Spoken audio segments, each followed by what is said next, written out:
Hi everyone, this is Kathy Grosskirth with Bookkeeping Clean and Simple, and today is going to be my second in a series of videos on the undeposited funds or the payments deposit workflow process. In my last video, we talked about the what and the why for using the undeposited funds or payments to deposit process, and today we're actually going to be demonstrating the next step in that workflow, and that is receiving payment against an invoice, and show you how that whole process works. Now, before we jump into it, if you haven't already, I ask if you would like my channel and subscribe to it, share it with others. And at the very minimum, if you would turn on notifications, so that way you'll get notified of all the videos that I put out. My target audience is primarily accountant users, but I'm finding that more and more small businesses starting out or smaller entrepreneurs are liking my channel as well. So I welcome all of you that want to be a part. Now, with that said, I am in the Accounting Rescue pseudo client file that we're going to be working with. If you remember from last time, we were showing you that we have an overdue invoice that is in the amount of $599.97. What we're going to do in this video is actually show you how the receive payment process works in this workflow.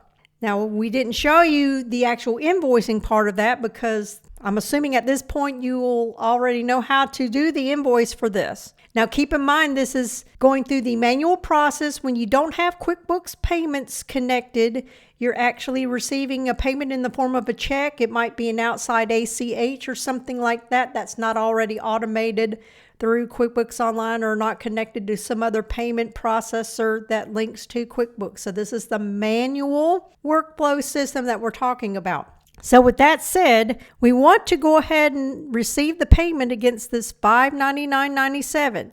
The best way to do that is while you're in the customer record, because what happens is when you're in the customer record and you go over here and you'll see, let me get down here, where it says receive payment right here. When you click on this link right here, it's going to actually pull up the receive payment page, but will also check the invoice that this payment is applying to, which is very handy. There's other ways to do this, but this is the most direct and easy way to do it so that you don't mess up any workflows or maybe select the wrong customer or select the wrong invoice for this payment to be applied to.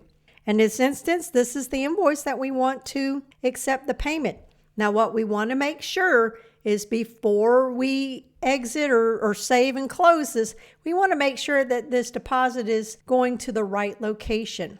In this case, we want to make sure that we use our undeposited funds account as the deposit to account, because otherwise this workflow is not going to work if we don't do that. Because if we deposit it straight to the checking account, then we can't match up with the other deposits that are in the same grouping. Because remember what we talked about last time, undeposited funds or payments to deposit, depending on what you have in your records, indicates that we have this in this holding area until we actually make the physical deposit to the bank or that kind of thing. And this also works when you're using a mobile deposit app or something like that. You may deposit multiple checks using the deposit app in your banking center or however you use whatever your banking provides. So you want to make sure that it goes into this undeposited funds, and in some cases it's going to show up on your chart of accounts as payments to deposit. They're basically the same thing like we talked about last time. So make sure that this is pointing to undeposited funds, and then once you do that, you go over here and do save and close. And that will bring us back to our record. And as you can see, it's showing the payment here has been made, and it's also showing the invoices being paid. So we no longer have a balance up here in our account. So what we're going to do with the next video is to go through the actual grouping of deposits together so that we can go ahead and take care of the deposits. So when the bank feed comes through, we can actually see how those deposits are coming through the bank center and how to match those up. So anyway, I hope this helps you today. Y'all take care, everyone, and we will see you soon, and have a great day.